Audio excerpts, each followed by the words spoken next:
Akhlak yang mahmudah, yang terpuji, salah satunya adalah sifat ifah.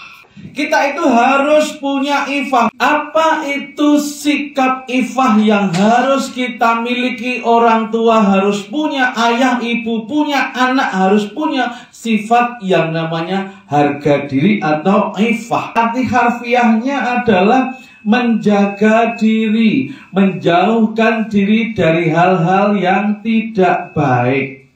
Ada juga disebut ifah adalah kesucian diri. Jangan sampai barang kita lebih mahal daripada harga diri kita. Ada beberapa perilaku untuk melatihkan kita punya harga diri. Yang pertama, tawakal hanya kepada Allah saja. Surat Al-Anfal ayat 2. Wa ala rabbihim yatawakkalun. Orang beriman itu akan menjaga harga dirinya dengan tawakal kepada Allah saja. Ada orang itu tawakal alan nas, jaga ke sepodo-podo menungso. Ada yang kedua, tawakal alal mal. Itu apa, nek wis duwe bondo seneng, tabunganku akeh kok. Kalau buka mobile banking saya, ternyata tabungan saya alhamdulillah masih 3M. Ampun donai lho Bu. 5.550. Itu tawakal alal mal. Ada lagi yang tawakal alan nafs, tawakal pada diri sendiri. Aku pinter kok. Aku ngene. Nah, itu namanya tawakal alal nafs. Yang betul itu tawakal alallah.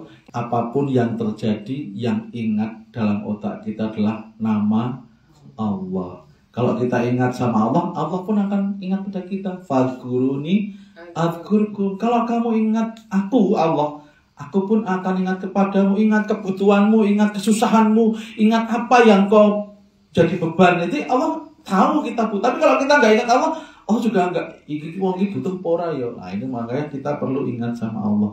Doanya seperti apa Bu? Allahumma kfini bihalalika an haramik wa aghnini bifadlika man siwak. Coba saya tuntut Bu. Allahumma kfini bihalalika an haramika wa aghnini bifadlika man siwak. Ya Allah, berilah aku kecukupan dengan rizki yang Engkau halalkan, sehingga aku terjauh dari rizki yang Engkau haramkan. Dan berilah aku kekayaan dari sisimu, sehingga aku tidak berharap dari selain kamu. Jadi doa ini mengajarkan harga diri Bu. Ya Allah, berilah aku rezeki yang halal sehingga terjauh dari yang haram. Berilah aku rezeki darimu ya Allah sehingga aku tidak berharap ngiwih karo wong liya. Jadi ini mendoakan diri kita dan keluarga agar tidak menjadi orang yang suka melek. Yang kedua, agar kita menjadi orang yang ifah itu adalah menjauhkan diri dari perbuatan atau sesuatu yang kurang manfaat. Min husni islamil mar'i tarkuhu ma la ya'nihi.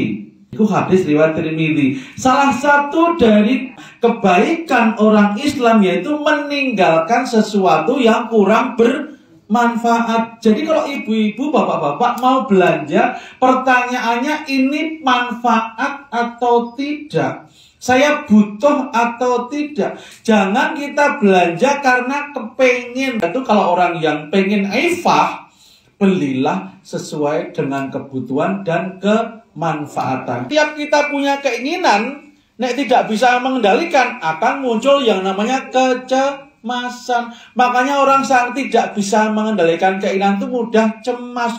Orang yang menjaga harga diri tidak boleh seperti itu, Bu. Barangnya itu semua bermanfaat, yang dibeli bermanfaat, mengandung pahala. Nek menggur dadi koleksi sekedar keinginan, itu namanya mubadzir. Mubadzir ini koncone setan. Yang ketiga, orang kalau pengen harga dirinya naik, suka memberi. Nek nggak bisa memberi harta, memberi dengan kata-kata yang baik. Dulu zaman Rasulullah niku ada sahabat ingkang secara ekonomi itu di bawah itu protes. Protesnya apakah minta BLT? Bukan. Minta bantuan? Tidak. Protesnya gini, Bu. Ya Rasulullah, kula niku salat, kanca kula sing sugih niku nggih salat. Kula niku poso, kanca kula sugih nggih poso. Kula ngaji, kanca kula sing sugih nggih poso. Nek dhek sedekah saya tidak bisa. Jadi protesnya itu, kok saya tidak bisa sedekah seperti orang kaya. Kemudian Rasulullah memberi jalan keluar.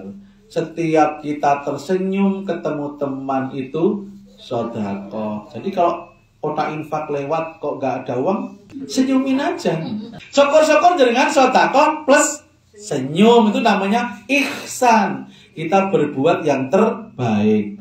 Jadi itu yang pertama. Wal kalimatu thayyibah sedekah. Berkata yang baik itu juga sedekah. Kalau kita ketemu teman, Bu, paling tidak ada dua yang isi dari perkataan. Kalau anak mengatakan konten itu isi. Satu, menyapa, ngaruhke. Yang kedua, mendoakan. Semangat memberi itu harus diajarkan pada anak-anak juga, Bu. Anak dari kecil dilatihkan perilakunya dulu terbiasa. Ada 3 hal kalau kita pengen punya harga diri di hadapan Allah dan di hadapan manusia. 1, tawakal pada Allah. Apapun kesulitan kita, yang kita sebut pertama kali adalah Allah. Yang kedua, kita itu jangan suka membeli atau pengen harta yang kurang bermanfaat. Kalau kita membeli atau dapat barang itu, semua barang kita itu yang bermanfaat dan dibutuhkan. Dan yang ketiga, ajarkanlah kita perilaku memberi. Kalau kita memberi itu, insya Allah mental kita sehat, Bu. Di tahun 1959 ada musyawarah WHO di Jenewa, Swiss, yang intinya membahas tentang ciri-ciri kesehatan. Salah satunya adalah ciri mental yang sehat. Kalau memberi itu dia senang. Jadi kesenangannya itu ketika bisa memberi. Suka memberi itu mentalnya sehat. Gini ngecek gampang. Nek ana kotak infak ki merenggut napa mesem. Nek sing merenggut niku mentalnya rada error iki.